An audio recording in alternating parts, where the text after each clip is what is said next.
No!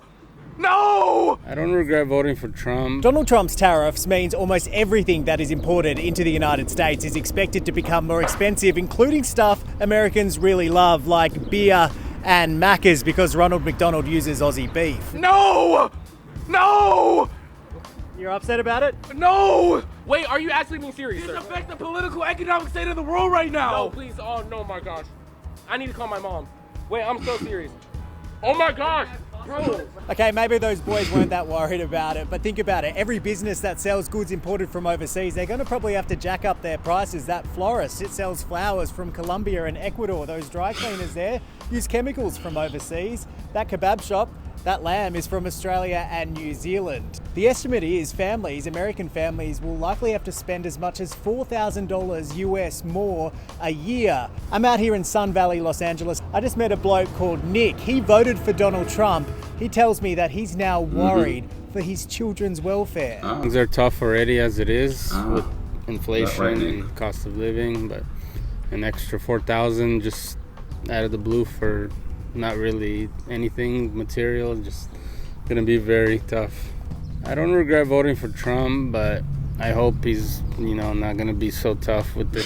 You're like, you don't regret voting for Trump, but you hope he goes easy. He's like, oh, no, you're going too hard, Trump, too hard. no, Trump, no. You're going too deep. There you have it, folks, right? He still doesn't regret voting for Trump, but now he's still worried about his future and his child's future. But still, he's not like, he doesn't regret anything. Who's going to tell him, right, that like, it sounds like he's regretting it, right? If he's worried about his future and that of his child's, then obviously he's worried about it. Yeah. And then just yesterday, I had someone in the comment section calling me out for being like a Democrat or whatever. And I'm like, guys, like, when are you guys going to wake up? There's nothing like a left or right or whatever. It's us, like we, the people that live in the country, right? We are the ones that need to be holding the people that we elect accountable. It doesn't matter who you vote for, right?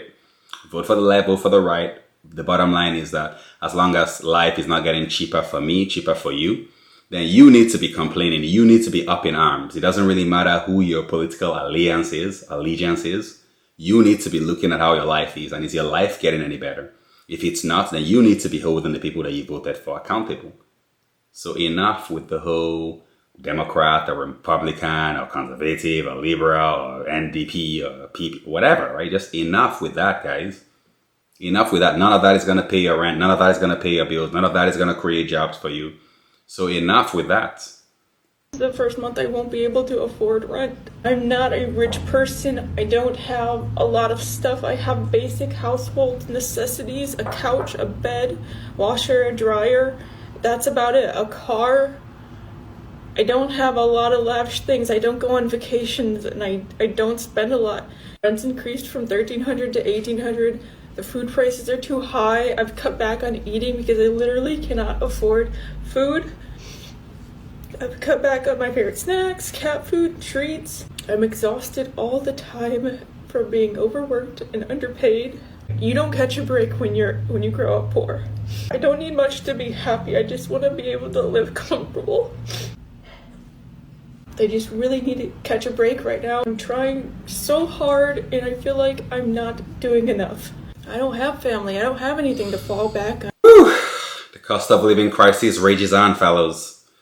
And you know what the sad part is? The average citizen isn't even asking for much, right? We're just asking for a place to call home and some warm meals. Is that asking for too much?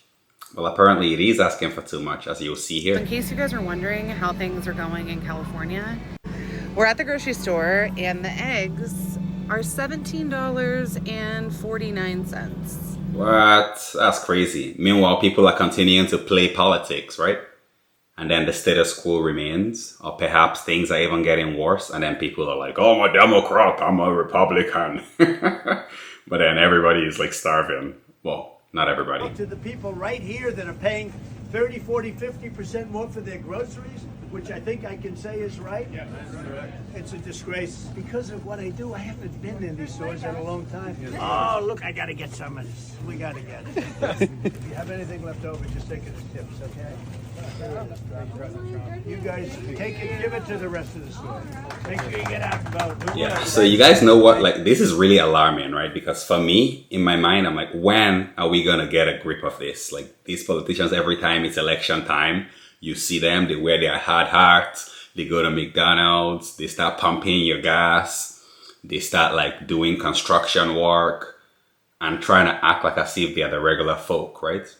And then once they get in office, then they get in their ivory tower on their high horse, and then you never see them anymore. All they're doing is just signing legislation. And it's like, whoosh, right?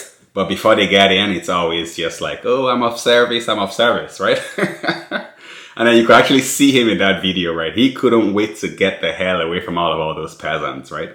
All those peasants that are there like adoring him. Like, oh my God, it's Trump. But now he has won the election, right? And now he's like, since he's won, has he done any of the reductions of grocery prices? Nope. He's too busy trying to annex Canada, annex Greenland, right? Has he kept any of the promises that he made? Has he stopped any of the conflicts that have been going on? Or is he too busy just talking about annexation? And who's going to hold him accountable? Is there anybody that's going to hold him accountable? Or are we just going to pretend like everything is going according to plan? But y'all comment down below. How are you holding up in these unprecedented times? And be honest, is this really what you voted for? Share any life hacks and any tips that will be able to help fellow viewers down in the comments below, just to make life a little bit more bearable. Smash that like, smash that subscribe, and until next time, peace!